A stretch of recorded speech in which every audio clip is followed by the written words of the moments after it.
Todo cambió el día que mi abuelo me miró a los ojos y dijo: no necesitas nada para ser completo. Ya lo eres. Así, sin adornos, como una bofetada de verdad. Yo creía que tenía que luchar, demostrar, arreglarme. Pero ese día entendí algo que me rompió y me sanó al mismo tiempo: nunca me faltó nada. Lo que faltaba era darme cuenta. No fue una epifanía mística, fue su voz serena clavándose en el centro de mi alma. Y desde entonces, todo empezó a cambiar. Recuerdo una tarde gris, de esas que parecen pintadas con pinceles de melancolía. Estábamos sentados en su porche, él con su taza de café humeante y yo con una tormenta de dudas en el pecho. Le hablé de mis ansias, de mi sensación constante de insuficiencia, de ese hueco que parecía que nada ni nadie podía llenar. Me miró con calma, como si ya supiera lo que iba a decir. Hijo, no tienes que llenarte de nada. Ya estás completo. Solo que no te has dado cuenta todavía. Esa frase me descolocó. ¿Cómo podía estar completo si me sentía roto? ¿Cómo podía ser suficiente si cada día me levantaba sintiendo que estaba en deuda con la vida? Esa disonancia entre lo que sentía y lo que mi abuelo afirmaba fue el inicio de un cambio profundo. Él no hablaba desde la teoría, hablaba desde el fuego y las cenizas de su propia historia. Con la serenidad de quien ha transitado el dolor sin rendirse, comenzó a compartir conmigo una sabiduría que nunca encontré en ningún libro. La plenitud no es algo que alcanzas cuando todo está bien, me dijo. Es algo que reconoces incluso cuando todo está mal. Me explicó que la búsqueda constante de validación es una forma sutil de abandono propio.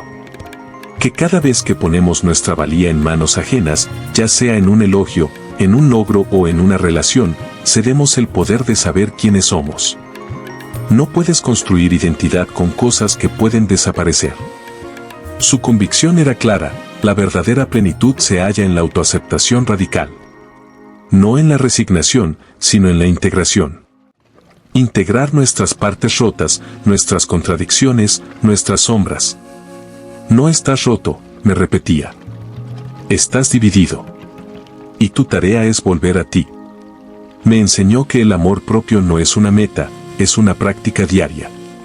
Que cada pequeño gesto de respeto hacia uno mismo es una forma de recordarnos que valemos, que importamos, que somos suficientes incluso en nuestra versión más incompleta. El amor propio no es egoísmo, es responsabilidad. Tú eres el primer hogar que habitas, cuídalo. Una de las frases que más me marcó fue: nadie puede darte lo que ya tienes, pero sí pueden ayudarte a recordarlo. Y agregó, con la voz baja pero firme: el problema no es que falte algo. El problema es que no has aprendido a mirar bien. No ves todo lo que ya eres porque lo estás comparando con lo que crees que deberías ser. Esa conversación fue una ruptura interior. Me obligó a dejar de correr detrás de una versión ideal de mí mismo y a empezar a reconocer el valor que ya estaba presente. Porque cuando uno se da cuenta de que no está vacío, sino desconectado, todo comienza a sanar. Pasaron los años, y poco a poco, sus palabras comenzaron a calar en mí con una fuerza que solo el tiempo y la experiencia pueden decantar. Me di cuenta de que había vivido como si fuera un borrador esperando aprobación, como si necesitara constantemente el permiso de los demás para sentirme digno, válido, suficiente. Pero la vida, como insistía mi abuelo, no es una competencia ni una carrera de méritos. La vida, decía con convicción, es un encuentro con uno mismo. No se trata de llegar a un estándar impuesto, sino de reconocer que tu existencia ya es un acto completo, valioso, legítimo. Empecé a entender que muchas de las heridas que arrastraba no eran por lo que otros me habían hecho, sino por lo que yo me negaba a darme: aceptación, paciencia, compasión. Esa fue una de sus lecciones más potentes: el amor propio no es una recompensa por portarse bien o por alcanzar metas, es el punto de partida de cualquier transformación real. Sin él, todo éxito es efímero. Con él, incluso el fracaso se convierte en sabiduría. Me enseñó a mirar el dolor no como un enemigo, sino como un mensajero. El dolor te habla con crudeza porque lo ignoraste cuando susurraba, me decía. Comprendí que el sufrimiento no llega para castigarnos, sino para ubicarnos. para mostrarnos las partes de nuestra alma que hemos rechazado, escondido o exigido más allá de su capacidad. Cada lágrima, decía él, es una verdad que quiere salir. Cada herida, una puerta a una parte de ti que grita por ser escuchada. Él me enseñó a no anestesiar el dolor con distracciones, consumo o evasión. No corras del dolor, me repetía. Siéntalo, escúchalo, abrázalo. Ahí también estás tú. Con esa enseñanza, aprendí que enfrentar el dolor es una de las formas más elevadas de amor propio. Es tener el coraje de mirarte entero, no solo cuando brillas, sino cuando tiemblas. Hay sabiduría en las cosas sencillas, en los gestos cotidianos, en el silencio compartido. Mi abuelo nunca necesitó grandes discursos para enseñar. Bastaba con observar cómo vivía. Cuando cortaba leña, lo hacía con una atención sagrada. Cuando cuidaba su huerto, hablaba con las plantas como si fueran viejos amigos. Me hizo entender que la espiritualidad no está en los templos ni en los libros, sino en la forma en que pelamos una papa o abrazamos a un ser querido. Todo cambia cuando dejas de buscar fuera lo que ya llevas dentro, fue otra de sus grandes enseñanzas. Vivimos en una era que nos empuja a compararnos, a sentirnos menos si no brillamos, si no somos admirados. Pero mi abuelo me mostró que la verdadera luz es la que no necesita testigos. Esa que arde silenciosa en el pecho de quien se ha reconciliado consigo mismo. Cada vez que sentía que no era suficiente, él me recordaba con firmeza y ternura, eres un milagro. No por lo que haces, sino por lo que eres. Esa frase no era un consuelo, era una verdad incuestionable. Porque en una sociedad que te mide por resultados, por apariencia, por productividad, escuchar que simplemente ser ya es suficiente es una revolución silenciosa. Es la forma más directa de desactivar la trampa de la autoexigencia crónica. Es un recordatorio de que la dignidad no se gana, se reconoce. Esas palabras, dichas con tanto amor y convicción, se quedaron en mí como una semilla profunda. Tardaron en germinar porque yo vivía en guerra con mi propia existencia, creyendo que valía lo que aportaba, lo que lograba, lo que los demás veían en mí. Pero hoy florecen cada vez que me permito detenerme. Cuando respiro sin prisa, cuando agradezco sin motivo, cuando dejo de hacer y simplemente soy, siento que esa semilla se abre y me devuelve a mí mismo.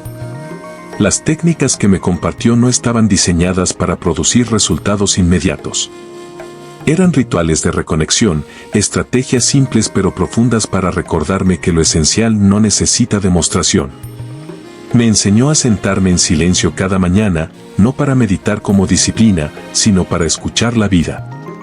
A entrenar la sensibilidad como una herramienta de sanación, el canto de los pájaros como una señal de que el mundo sigue girando, incluso cuando yo me siento perdido. Me pidió que escribiera cartas que nunca enviaría, como un acto de limpieza emocional. Vacía tu alma antes de que te envenene, me decía. Esas cartas se convirtieron en una forma de decir lo que callé por miedo, de liberar culpas, de perdonarme por no haber sabido amarme antes. Me enseñó también a mirarme al espejo y pronunciar, sin juicio, sin reservas, te perdono. Me perdono. No como una frase automática, sino como una declaración de reconciliación con mi historia. Caminar descalzo por el jardín fue otra de sus prácticas favoritas. La tierra sabe lo que tú olvidas, que eres parte de ella. Déjala recordártelo. Sentir la textura del suelo, el frío de la mañana, el roce de la hierba, era una forma de volver al cuerpo, de salir de la mente y volver a la raíz. Cuando murió, sentí que una parte de mí se fue con él. Pero luego comprendí que no me había dejado solo, me había dejado con todo. Todo lo que me había enseñado seguía latiendo en mí. Su voz se convirtió en mi brújula interna. Su forma de mirar la vida, su compasión, su claridad, se volvieron principios dentro de mí.